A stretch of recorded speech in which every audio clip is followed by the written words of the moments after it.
السلام علیکم۔ آج کی اس اہم ویڈیو میں ہم بات کریں گے بیوی کو فارغ کرنے کے 7 اہم طریقے جس سے بیوی کو بہت آسانی سے فارغ کیا جا سکتا ہے۔ اس دور میں ہر انسان چاہتا ہے کہ اس کی بیوی ہمیشہ اس سے بہت زیادہ مطمئن رہے، اس سے بہت زیادہ سیٹسفائیڈ رہے، مگر بہت ہی کم ایسا دیکھنے میں آتا ہے کہ بہت ہی کم ایسے گھر ہوتے ہیں جس میں میاں بیوی خوش ہوتے ہیں۔ اس میں سب سے اہم مسئلہ یہی ہوتا ہے کہ بیوی خوش نہیں ہوتی ہے، بیوی سیٹسفائیڈ نہیں ہوتی ہے، اور شوہر بھی اسی وجہ سے پریشان ہوتا ہے کہ آخر بیوی کو کس طرح سے فارغ کیا جائے۔ آج کی اس ویڈیو میں آپ کو بتاؤں گی کہ بیوی کو کس طرح سے فارغ کیا جا سکتا ہے۔ ہم بستری کرنے سے پہلے سب سے زیادہ ضروری ہے کہ آپ ٹھنڈا پانی پی لیں، ایک گلاس، یا پھر دودھ وغیرہ پی لیں، یا کوئی مشروبات کا استعمال کر لیں۔ ایسا کرنے سے آپ کا دماغ تھوڑا ریلیکس رہے گا اور آپ پرسکون محسوس کریں گے۔ اس کے بعد آپ کو بوسہ لینا چاہیے، بیوی کو تھوڑا سا گرم کرنا چاہیے، کسنگ وغیرہ کرنی چاہیے، اور تھوڑا سا ہو سکے تو بیوی کے پستان کو چومنا چاہیے اور اس کو تھوڑا سا دبانا چاہیے۔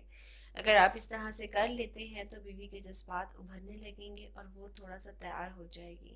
کم سے کم آپ کو 10 سے 15 منٹ کسنگ وغیرہ پر لگانے چاہیے۔ جب بیوی صحیح طرح سے تیار ہو جاتی ہے تو اس کو فارغ کرنا بہت ہی زیادہ آسان ہو جاتا ہے۔ جب آپ کو یہ فیل ہو کہ آپ کی بیوی صحیح طرح سے تیار ہو چکی ہے تو اس کے بعد آپ کو چاہیے کہ آپ اپنا عضو خاص بیوی کی شرمگاہ میں داخل کریں۔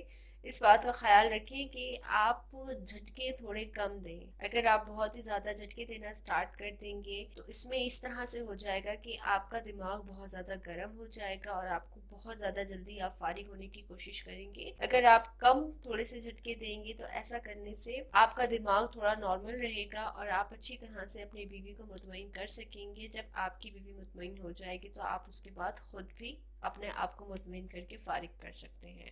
امید کرتی ہوں آپ کو یہ ویڈیو بہت زیادہ پسند آئی ہوگی۔ کوئی بات جو آپ پوچھنا چاہتے ہیں تو کامنٹس میں ضرور پوچھ لیجئے گا۔ اس کے ساتھ ہی اگر ابھی تک ہمارے چینل کو سبسکرائب نہیں کیا ہے تو چینل کو سبسکرائب ضرور کر لیجئے تاکہ اس طرح کی مزید معلوماتی ویڈیوز آپ کو ملتی رہیں۔ بیل آئیکن پر بھی کلک کر لیجئے گا۔ بیل آئیکن پر کلک کرنے کے بعد جب بھی کوئی نئی ویڈیو آئے گی تو نوٹیفیکیشن آپ کو ملتا رہے گا۔ ویڈیو کو شیئر کیجئے، لائک ضرور کیجئے گا۔ ملتے ہیں پھر نیکسٹ ویڈیو میں۔ اللہ حافظ۔